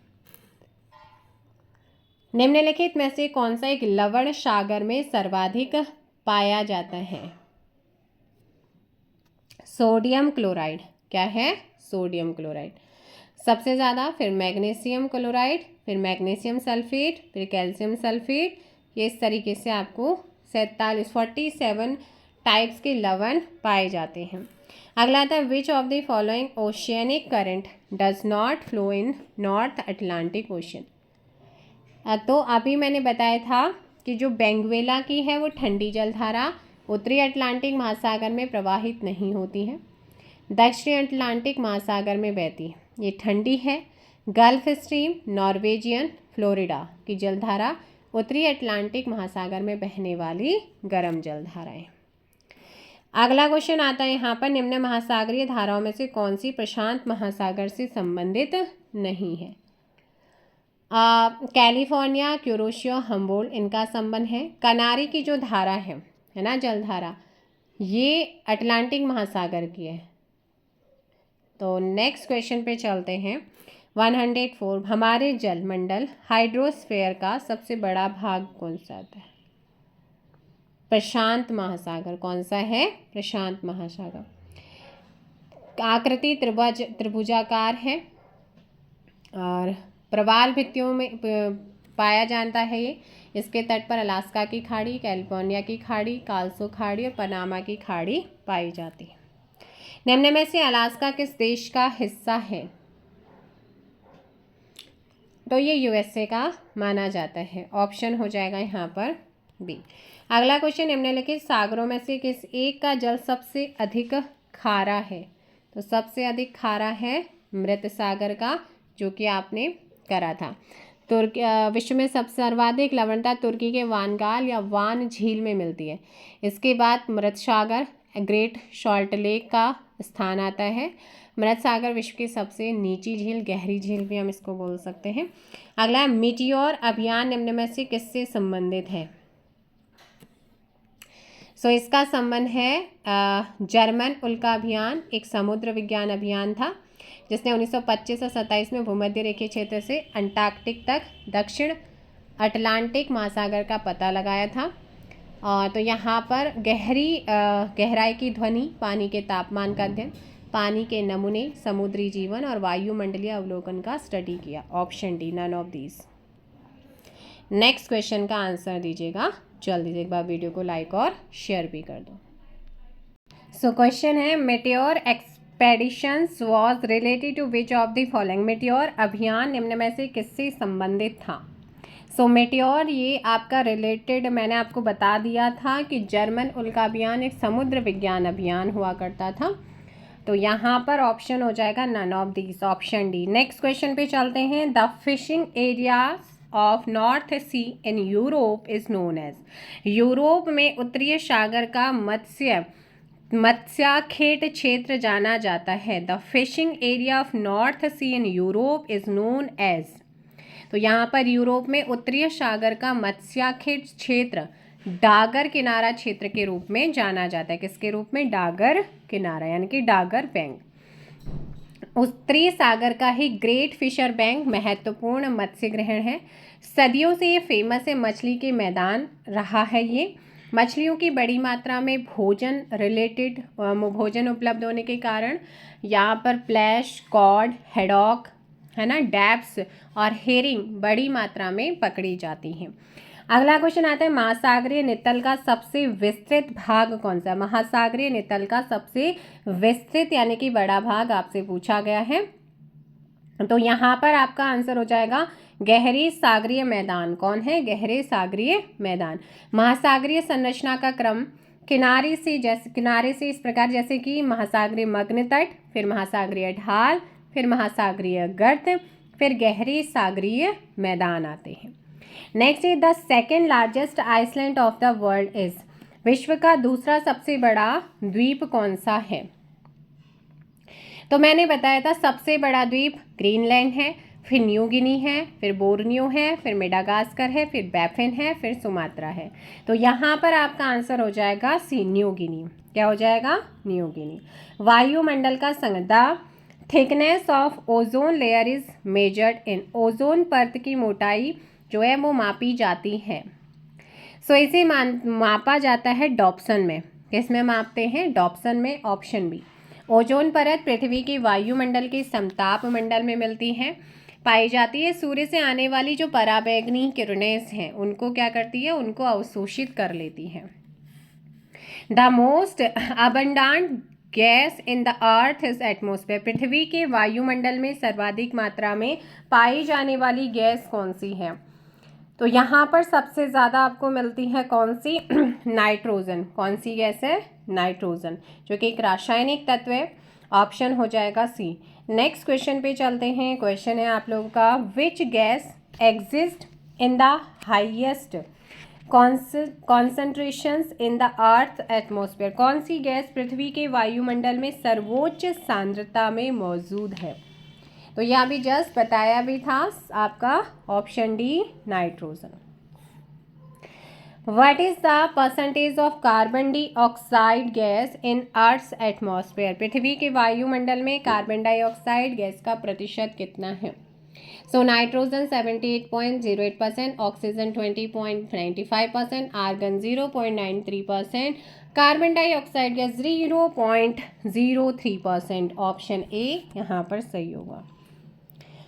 Name the atmosphere layer that has following characteristic. वायुमंडल की उस परत का नाम बताइए जिसकी निम्नांकित विशेषताएं हैं। तो बताइएगा कौन कौन सी यहाँ पर है। जिसमें पहला यह परत 440 किलोमीटर तक फैली है। इस परत में तापक्रम नाटकीय रूप से 14,800 तक बढ़ जाता है। इस परत में गैस कणिकाओं के सूर्य की किरणों तथा पराबैंगनी विकिरण को अवशोषित करने के कारण ऐसा होता है। यह उल्कापात एवं उपग्रहों से पृथ्वी को संरक्षित करता है, क्योंकि इसका उच्च ताप पृथ्वी की ओर से आने वाले लगभग संपूर्ण मलबे को जला देता है। सो यहाँ पर आपका हो जाएगा थर्मोस्फेयर आयन मंडल, वायुमंडल की वह परत जो 80 से 400 किलोमीटर की ऊंचाई तक मिलती है। Option A. नेक्स्ट क्वेश्चन पे चलते हैं। क्वेश्चन है आपका 116। Ozone layer is mainly made up of. Ozone परत प्रमुख रूप से बनी है। तो ये जो परत बनी होती है ये ओजोन गैस के द्वारा बनाई जाती है। Ozone gas. ऑप्शन ए यहाँ पर आपका सही आंसर होगा। हाँ, नेक्स्ट क्वेश्चन पे चलते हैं। क्वेश्चन है आपका 1117। The jet aircraft fly every easily and smoothly in the lower stratosphere. What could be the correct explanation for this. निम्न समताप मंडल में जेट एयरक्राफ्ट आसानी एवं सामान्य रूप से उड़ते हैं। इसके लिए उपयुक्त स्पष्टीकरण क्या हो सकते हैं? देखेगा, निम्न समताप मंडल में बादल अथवा जलवाष्प नहीं होता है। आपका ये सही है। निम्न समताप मंडल में ऊर्ध्वगत पवन नहीं होती है। जेट एयरक्राफ्ट निम्न समताप मंडल में आसानी से इसलिए उड़ता है क्योंकि निम्न समताप मंडल में बादल अथवा जलवाष्प की मात्रा नहीं होती है तथा साथ ही साथ वायु ऊर्ध्वाधर गति से भी नहीं चलती है। तो यहाँ पर आपके दोनों ही क्या हैं? सही हैं। Option C. अगला क्वेश्चन आता है, which one of the following is the uppermost layer of the atmosphere. निम्नलिखित में से कौन सी एक वायुमंडल की सबसे ऊपरी परत है? यहाँ पर ऊपरी परत है हमारी बहिर्मंडल। कौन सी है? बहिर्मंडल। ऑप्शन डी हो जाएगा। ये वायु की पतली परत होती है, हल्की गैसें जैसे कि हीलियम, हाइड्रोजन यहीं से अंतरिक्ष में तैरती रहती है, मतलब तैरती रहती है। Which of the following atmosphere layer is nearest to the earth? निम्न में से वायुमंडल की कौन सी सतह परत या सतह या परत पृथ्वी के निकटतम है? यहाँ पर आता है हमारा ट्रोपोस्फेयर, जो कि आपकी शोभ मंडल है। ऑप्शन क्या हो जाएगा? ए। इसके ऊपर के भाग को इसके बाद आता है समताप मंडल आता है, उसके ऊपर वाला भाग मीजोस्फीयर आता है, उसका बाहरी भाग आयनोस्फीयर आता है। निम्नलिखित में से अम्ल वर्षा एसिड रेन के लिए कौन उत्तरदायी है? एसिड रेन के लिए आप सभी जानते हैं सल्फर डाइऑक्साइड और नाइट्रोजन ऑक्साइड होते हैं। ऑप्शन सी क्या हो जाएगा यहाँ पे? सही होगा। निम्नलिखित में से किसी एक नगर में भूमध्य सागरीय जलवायु नहीं पाई जाती है? ये है हमारा न्यूयॉर्क। कौन सा है? New York. Option D. Next question है, समताप मंडल में ओजोन परत का कार्य क्या है? समताप मंडल में ओजोन परत का काम क्या होता है? इसका काम होता है भूतल पर पराबैंगनी विकिरण ताप को थामना। Option D. वायुदाब, आर्द्रता, पवन संचार तथा चक्रवात से रिलेटेड क्वेश्चन है। Cyclones occurring in North Atlantic oceans are known. उत्तरी अटलांटिक महासागर में आने वाले चक्रवातों को कहा जाता है? इन्हें कहा जाता है हरिकेन। क्या कहा जाता है? हरिकेन कहते हैं।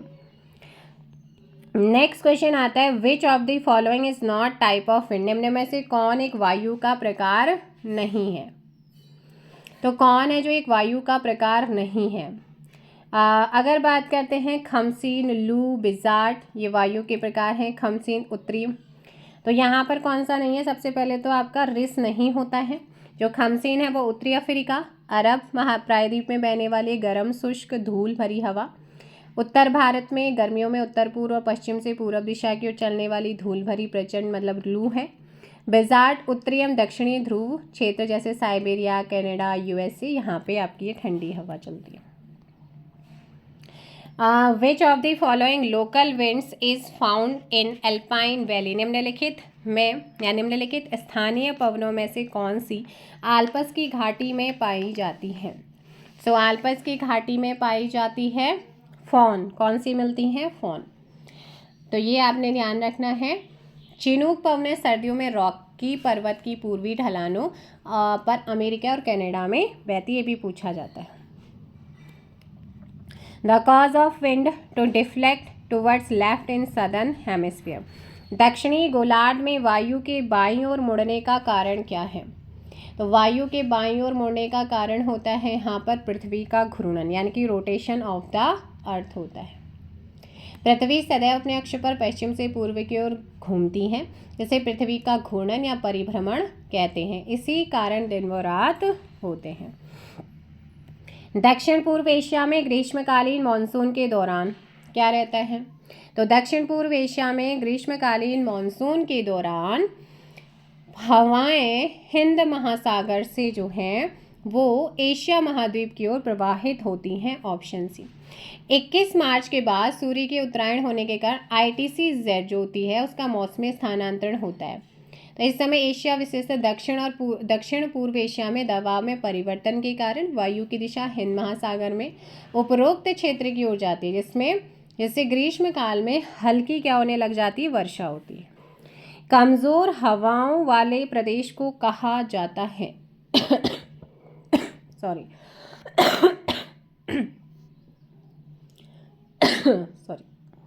यहाँ पर कमजोर हवाओं वाले प्रदेश को कहते हैं डोल्ड्रम। क्या कहा जाता है? डोल्ड्रम कहते हैं। भूमध्य रेखा के दोनों ओर 10 डिग्री अक्षांश तक निम्न वायु दाब पेटी होती है। यहाँ पवनें शांत होती हैं, इसीलिए इसे शांत पेटी या डोल्ड्रम कहते हैं। अब आता है दमदम। भारत के पश्चिम बंगाल राज्य का उत्तर 24 परगना जिले में स्थित शहर का नाम। ये स्थित नेताजी सुभाष चंद्र बोस हवाई अड्डे को दमदम हवाई अड्डा भी कहते हैं। चिल्का आप सभी जानते हैं, चिल्का या चिलिका भारत के उड़ीसा राज्य में स्थित एक अर्ध खारे जल की अनूप झील लगून झील है ना। नेक्स्ट क्वेश्चन पे चलते हैं। 120 निम्नलिखित में से कौन सा जैविक मूल ऑर्गेनिक ओरिजिन का है? तो ये है आपका मूंगा यानी कि कोरल की बात कर रहे हैं। अगला क्वेश्चन आता है, the grassland of Argentina are known as, Argentina के जो घास के मैदान हैं इनको क्या कहा जाता है? That is called pampas, option B. दक्षिण अमेरिका की उपजाऊ निचली भूमि है जिसका विस्तार अर्जेंटीना के प्रांतों से लेकर ब्राजील के दक्षिणी भाग तक है, जो कि एक शीतोष्ण कटिबंधीय घास के मैदान है। बुगियाल्स क्या है? बहुत ही बेसिक सा क्वेश्चन। तो यहाँ पर बुगियाल्स की अगर मैं बात करती हूँ तो ये हैं आपके the grass field in high Himalayan area, उच्च हिमालयी क्षेत्र की घास के मैदान। सो ऑप्शन क्या हो जाएगा? सी यहाँ पे करेक्ट आंसर होगा। Which of the following geographers has not classified into climate regions, निम्न में से किस भूगोलवेत्ता ने भारत को जलवायु प्रदेशों में वर्गीकृत नहीं किया है? हम्बोल्ट ने नहीं किया है, ऑप्शन हो जाएगा यहाँ पर ए। भारत के जलवायु प्रदेशों के निर्धारण में व्लादिमीर कोपेन, विलियम्स एवं Clark, CW Thwaite, ASB Chatterjee, L Dudley Stamp, GT Trewartha, VP Subramaniam, इन्होंने दिया है। कोपेन ने भारत को मुख्य रूप से 3 जलवायु प्रदेशों में बांटा भी है। नेक्स्ट क्वेश्चन आता है, which of the following is correctly matched. Prairies ये आपको उत्तरी अमेरिका महाद्वीप में देखने को मिलते हैं। ओशोन्स की बात करते हैं तो ये ऑस्ट्रेलिया में है। पंपास की बात करते हैं कनाडा में है। और वेल्स की बात करते हैं मध्य एशिया, मतलब जो वेल्स हैं वो अफ्रीका में हैं। ये कहाँ पर पाए जाते हैं? अफ्रीका में पाए जाते हैं। जो पंपास है वो आपके दक्षिण अमेरिका में मिलते हैं और जो ओशोन्स हैं वो ऑस्ट्रेलिया में मिलते हैं। तो यहाँ पर आपका ये वाला बिल्कुल सही है। नेक्स्ट क्वेश्चन है, निम्न में से कौन सा बायोम प्रायः मरुस्थलीकरण का कारण है? उष्ण कटिबंधीय घास के मैदान सवाना बायोम के नाम से जिनको जाना जाता है, और इस प्रकार के बायोम का विस्तार जो है वो आपका भूमध्य रेखा के 0 डिग्री से 23 डिग्री अक्षांशों के बीच में मिलता है। नेक्स्ट क्वेश्चन पे चलते हैं, आपका 135। न्यूनतम वृद्धि काल वाला बायोम कौन सा है? सो यहाँ पर जो टुंड्रा होता है ना, टुंड्रा जहाँ वृक्षों की वृद्धि कम तापमान और अपेक्षाकृत ठंडे मौसम के कारण इफेक्ट होते हैं। और टुंड्रा जो शब्द है वो फिनिश भाषा से आया जिसका अर्थ है ऊंची भूमि या वृक्ष विहीन पर्वतीय रास्ता होता है। टुंड्रा प्रदेश 3 प्रकार, जैसे Arctic tundra, alpine tundra, Antarctica tundra. अगला क्वेश्चन यहाँ पर आता है, जेरोफाइटिक वनस्पति अधिकतर पाई जाती हैं। तो ये आपको ज़्यादातर देखने को मिलती है घास के मैदान एवं मरुस्थलों में, ऑप्शन हो जाएगा सी। नेक्स्ट है, निम्नलिखित देशों में से कौन पशुचारण के लिए विश्व प्रसिद्ध है? तो पशुचारण के लिए विश्व प्रसिद्ध रहा है अर्जेंटीना। कौन सा है? अर्जेंटीना। मवेशियों को पश्चिमी संयुक्त राज्य अमेरिका व कनाडा, अर्जेंटीना के पंपास तथा विश्व के अन्य प्रेरी स्टेपी क्षेत्रों में खुले में पशु पालने का प्रचलन है। निम्न दिए गए कूटों में से आपने पादप और जलवायु प्रदेश दिए गए हैं। जो मेघार्थम है यह आपको उष्णकटिबंधीय प्रदेश में देखने को मिलते हैं, ऑप्शन सी सीधे एलिमिनेट। मेसोथर्म की बात करते हैं तो ये मेसोथर्म आपको मिलता है शीतोष्ण कटिबंधी में। माइकोथर्म की बात करते हैं भूमध्य रेखीय में, और हैकीथर्म की बात करते हैं टुंड्रा प्रदेश आ जाता है। Koppen has used which of the following word for the climate of general plains of India. Koppen ने भारत के विशाल मैदान की जलवायु के लिए निम्नलिखित में से कौन से शब्दों का जो है प्रयोग किया है? तो इन्होंने जो शब्दों का प्रयोग किया है वो है आपके CWG। यहाँ पर आपका शब्द का प्रयोग किया है CWG, ऑप्शन हो जाएगा सी। अगला क्वेश्चन आता है, शंकुधारी कॉनिफेरस वन वह जहाँ मुख्यतः पाए जाते हैं वह कौन सा क्षेत्र है? इसे समशीतोष्ण कटिबंध कहते हैं। क्या कहा जाता है? समशीतोष्ण कटिबंध, टेम्परेट रीजन। यह उस क्षेत्र को इंगित करता है जो उष्ण कटिबंधी और शीत कटिबंध के बीच का क्षेत्र होता है और विश्व की एक बड़ी जनसंख्या इस क्षेत्र में निवास भी करती है। नेक्स्ट क्वेश्चन आता है, which one of the following is the characteristic of tropical rain forest. निम्नलिखित में से कौन सी उष्ण कटिबंधीय वर्षा वनों की विशेषता है? सो कौन सी है यहाँ पर? Rainfall through out the year, साल भर वर्षा वाला। कौन सा है? साल भर वर्षा वाला, ऑप्शन बी। अपक्षय यानी कि वेदरिंग का विचार संबंधित है, यानी कि अपक्षय का संबंध है पृथ्वी की सतह पर प्राकृतिक कारणों द्वारा चट्टानों के अपने ही स्थान पर यांत्रिक विधि से टूटना अथवा रासायनिक नियोजन होने की क्रिया को अपक्षय कहते हैं। और ये 3 कारण हो सकते हैं, भौतिक या यांत्रिक। अपक्षय, ताप के कारण बड़े बड़े टुकड़ों या छोटे छोटे टुकड़ों में विघटन। तो सार के कारण बड़े बड़े टुकड़ों में विघटन। ताप या वायु के कारण अपक्षय। दूसरा आता है रासायनिक अपक्षय, ऑक्सीकारक के द्वारा, कार्बोनेटीकरण के द्वारा, जलयोजन के द्वारा सिलिका का पृथक्कीकरण। फिर आता है प्राणी वर्गीय अपक्षय, वानस्पतिक अपक्षय, जैविक अपक्षय, मानव द्वारा अपक्षय। तो यहाँ पर ऑप्शन हो जाएगा C. Who made the following statement, vegetation is the true index of climate.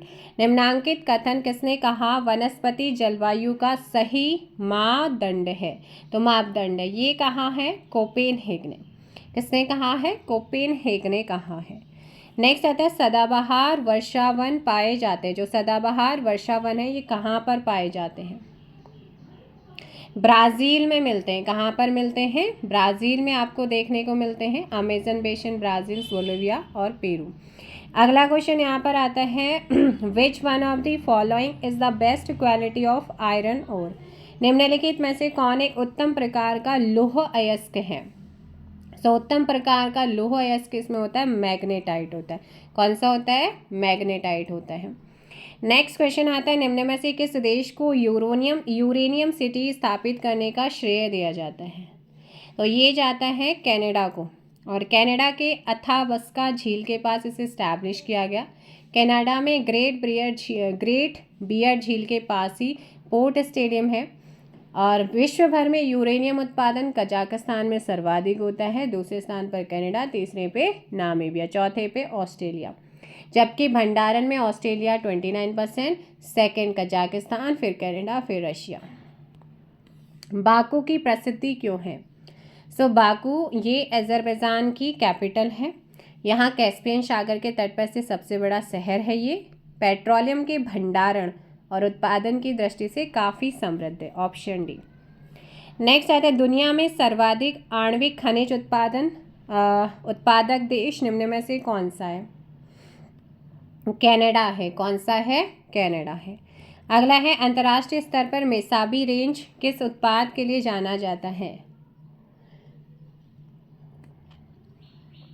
लौह अयस्क के लिए, जो कि संयुक्त राज्य अमेरिका में है। नेक्स्ट है, यूरेनियम की सर्वाधिक भंडार है ऑस्ट्रेलिया, दक्षिण अफ्रीका, ब्राज़ील और कनाडा। तो यहाँ पर ऑप्शन हो जाएगा आपका ऑस्ट्रेलिया। नेक्स्ट क्वेश्चन है, विश्व में पहला परमाणु बिजली घर कहाँ स्थापित किया गया था? 27 जून 1954 को यूएसएसआर रूस के ओबनिस्क न्यूक्लियर पावर प्लांट विद्युत ग्रिड के लिए बिजली उत्पादित करने वाला दुनिया का पहला परमाणु ऊर्जा संयंत्र बना और इसने करीब 5 मेगावाट बिजली का क्या किया है? उत्पादन किया है। तो यहाँ पर ऑप्शन हो जाएगा सी, रशिया। नेक्स्ट आता है, who among the following people use sledge for transportation. निम्नलिखित में से कौन लोग परिवहन में स्लेज का प्रयोग करते हैं? तो स्लेज का प्रयोग किया जाता है एस्किमो के द्वारा। स्लेज बर्फ पर चलने वाली बिना पहियों की गाड़ी है जिसे कुत्तों द्वारा खींचा जाता है। यह एस्किमो द्वारा परिवहन के लिए प्रयोग किया जाता है। तो ऑप्शन सी।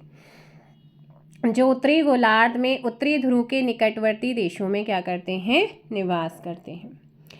बुशमैन का क्षेत्र है, द एरिया बुशमैन का क्षेत्र है सो बुशमैन का क्षेत्र यहाँ पर आता है कालाहारी मरुस्थल, स्पेशली दक्षिण अफ्रीका का जो कालाहारी मरुस्थल है। तो यहाँ पर ऑप्शन हो जाएगा डी। परिवहन, Adams Bridge lies in between the countries. Adams Bridge किन दो देशों के बीच में स्थित है? राम सेतु के नाम से भी इसे जाना जाता है और ये भारत और श्रीलंका के बीच में है।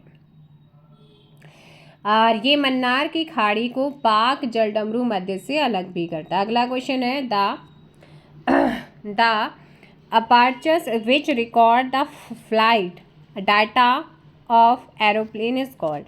हवाई जहाज में उड़ान से संबंधित तथ्य रखने वाले यंत्र को क्या कहा जाता है? कई बार आप उसका नाम भी सुनते हैं। इसे कहा जाता है ब्लैक बॉक्स। क्या कहते हैं? ब्लैक बॉक्स को कहा जाता है। अगला क्वेश्चन है, निम्न में से किसको विश्व का कॉफी बंदरगाह कहा जाता है? कॉफी बंदरगाह किसको कहते हैं? सेंटोस को कहा जाता है। किसको कहा जाता है? सेंटोस। कहवा भी चाय की भांति रोपण कृषि का उत्पाद और महत्वपूर्ण पेय पदार्थ। 3 प्रकार का होता है कॉफ़ी, लाइबेरिया कॉफ़ी और कॉफ़ी अरेबिका, कॉफ़ी रोबस्टा। तो ब्राज़ील के साओ पालो को विश्व का कहवा पात, सेंटोस को कॉफ़ी बंदरगाह। ब्राज़ील और कोलंबिया विश्व के क्या हैं? सबसे बड़े निर्यातक हैं।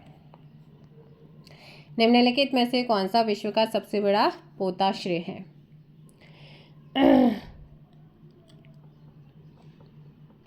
तो ये क्वेश्चन के अकॉर्डिंग तो था रोटरडैम हुआ करता था, लेकिन 2019 के आंकड़ों के अकॉर्डिंग संघाई, सिंगापुर, शेनचेन, हांगकांग, निगबो, झमोसन, बंदर, ये इनका क्रम रहा है। तो यहाँ पर आपका रोटरडैम आ जाएगा। अगला क्वेश्चन पे चलते हैं। क्वेश्चन है आपका, निम्नलिखित में से कौन सा विश्व का सबसे बड़ा पोताश्रय है? तो ये बता दिया है आपका रोटरडैम है। नेक्स्ट आता है, flat top of guyots are eroded by which one of the following. Guyots की समतल शीर्ष का पर्दा निम्नलिखित में से किस एक के द्वारा होता है? लहर की क्रिया के द्वारा होता है। ऑप्शन हो जाएगा यहाँ पर सी। नेक्स्ट क्वेश्चन आता, मतलब ये क्या होता है कि समुद्री पर्वत जो फूटते हैं, सतह तक पहुँचने के लिए बढ़ते हैं, उनके संकवाकार शीर्ष, कटाव और प्रवाल भित्ति विकास दोनों के परिणाम स्वरूप क्या हो जाते हैं? चपटे हो जाते हैं। जब ये सपाट शीर्ष वाले समुद्री पर्वत अंततः वापस गहरे पानी में डूब जाते हैं तो उन्हें गयूट्स कहते हैं और ये प्रक्रिया लहर प्रक्रिया के द्वारा होती है। Which one of the following countries is not a coffee producing country in the world? तो इनमें से कौन सी नहीं है? चिली नहीं है। कौन सी नहीं है? चिली। नेक्स्ट क्वेश्चन, विश्व में सर्वाधिक गेहूं पैदा करने वाला देश कौन सा है? तो गेहूं पैदा करने में आपका चाइना, ऑप्शन हो जाएगा सी। नेक्स्ट आता है, फेजेंडा जाना जाता है। फेजेंडा इज नोन एज। फेजेंडा को किसके लिए जाना जाता है? कहवे के बागान के लिए, यानी कि आपका कॉफ़ी प्लांटेनिंग के लिए या प्लांटेशन के लिए। और कहवा एक हरी झाड़ी का बीज होता है। इसे भूनकर पीसकर पाउडर के रूप में तैयार करते हैं और एक पेय पदार्थ है। अगला क्वेश्चन यहाँ पर आता है, विच country is called ball of sugar in the world? विश्व में किस देश को चीनी का कटोरा कहा जाता है? क्यूबा को कहते हैं। कैसे कहते हैं? क्यूबा, जिसकी राजधानी हवाना है। नेक्स्ट क्वेश्चन है, more than 70% of world's fresh water is contained in. 70% से अधिक दुनिया का स्वच्छ पानी निहित है। 30% भूमिगत जल से होता है और 70% ध्रुवीय और ग्लेशियरों से प्राप्त होता है। तो यहाँ पर आपका ऑप्शन हो जाएगा B, glaciers and polar ice caps. In which country is the Salma dam constructed by India situated? Bharat द्वारा निर्मित किया गया सलमा बांध किस देश में है? तो ये है अफगानिस्तान में। अफगानिस्तान में है और अफगानिस्तान में ये हेरात प्रांत में 2016 में प्रधानमंत्री नरेंद्र मोदी और अफगानिस्तान के राष्ट्रपति अशरफ घनी ने उद्घाटन किया था। ये बात जल विद्युत और सिंचाई कार्य के लिए बनाया जा रहा है। नेक्स्ट क्वेश्चन आता है, in which island of Indian ocean the US naval base is located? हिंद महासागर में संयुक्त राज्य अमेरिका नौसैनिक अड्डा किस द्वीप में स्थित है? तो यहाँ पर आपका सही आंसर होगा हिंद महासागर में स्थित डियोगो गार्सिया। कौन सा? Diogo Garcia. ऑप्शन हो जाएगा सी, यूएसए में है। यह चागोस द्वीप समूह का हिस्सा है जो मॉरिशस का भाग है। ब्रिटेन ने इसे यूएसए के बीच डियोगो गार्सिया को लेकर चल रहे विवाद में संयुक्त राष्ट्र की शीर्ष अदालत ने मॉरिशस के पक्ष में ये फैसला भी सुनाया था। Which one of the following statement is not correct about the representative fractions RF? प्रदर्शक भिन्न RF से संबंधित निम्न में से कौन सा एक कथन सही नहीं है? तो यहाँ पर अगर बात करते हैं जो आपका प्रारंभिक भिन्न है, इसका अंश सदैव एक होता है, बिल्कुल सही। हर लंबाई की उसी इकाई में होती है, बिल्कुल सही है। के आधार पर मापक को किसी अन्य लंबाई नापने की इकाई में परिवर्तित किया जा सकता है। आलेखीय मापक विनिर्मित नहीं किया जा सकता, तो विनिर्मित हो सकता है। तो यहाँ पर ऑप्शन क्या है? डी गलत है। The distance between place A and place B is the represented on a map denoting representative fraction RF। तो यहाँ पर is presented by 15 centimetre the actual distance between the place will. एक मानचित्र जिसमें प्रदर्शक भिन्न 1, तो ये अंकित है। इसमें स्थान अ एवं स्थान ब के मध्य की दूरी को 15 सेंटीमीटर के द्वारा प्रदर्शित किया गया। दोनों स्थानों के मध्य वास्तविक दूरी क्या होगी? तो यहाँ पर आपसे पूछा गया वास्तविक दूरी। सबसे पहले तो यहाँ पर आपका प्रदर्शक भिन्न क्या है? प्रदर्शक भिन्न आपका यहाँ पर गिवन है। प्रदर्शक भिन्न के यहाँ पर गिवन है, अंकित किया हुआ है। और स्थान और ब के बीच की दूरी कितनी है? 15 सेंटीमीटर है। तो दोनों के मध्य वास्तविक दूरी बस आप 20 यहाँ पर हो जाएगा इनकी आपस में क्या कर देंगे?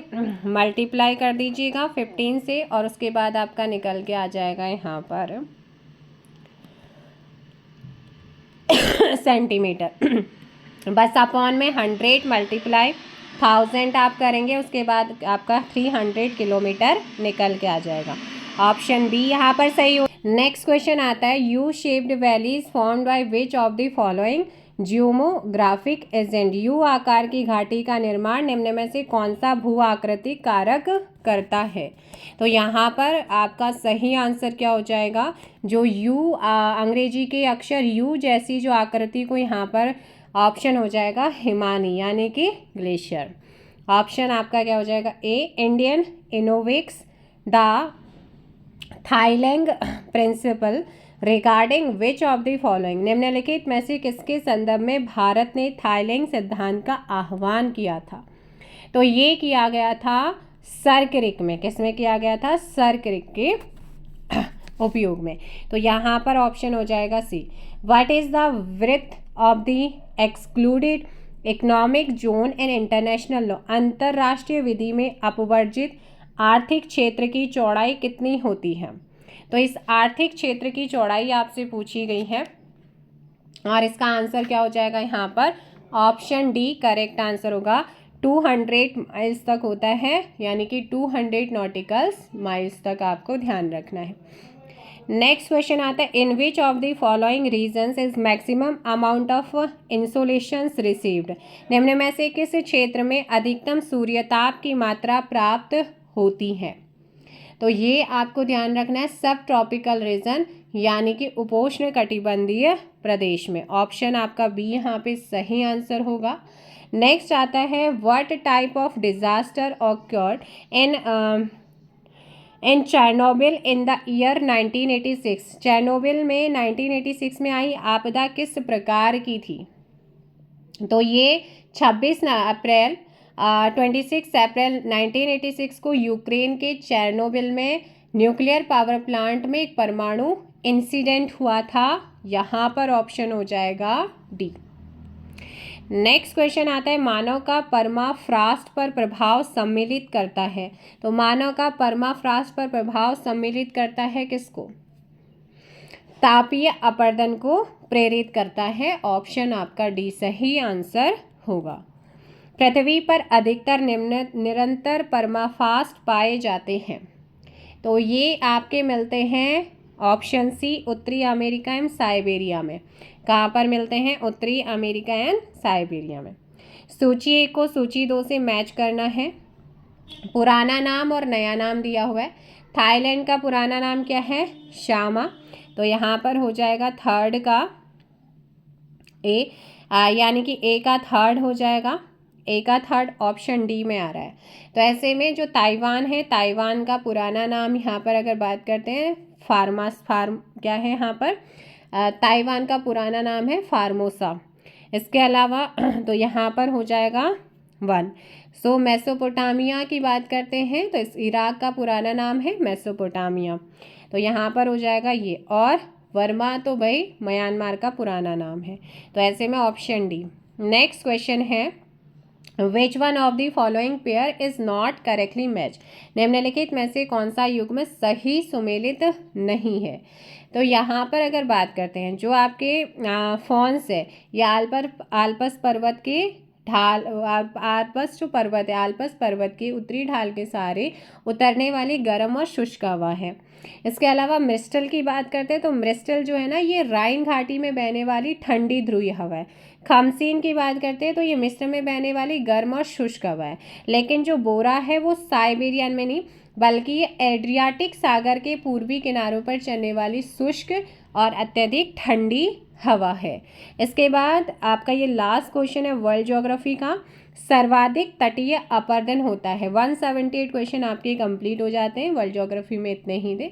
सर्वाधिक तटीय अपर्दन तो ये आपका सागर के तटीय भूभाग पर जो सागर की लहरें निरंतर आक्रमण करती रहती हैं, समुद्र से ऊपर वाले भाग लहरों द्वारा अपर्दित होकर क्रमशः नष्ट हो जाते हैं और अवसादों का लहरों द्वारा ही समुद्र के छिछले भाग में निक्षेपण होता है।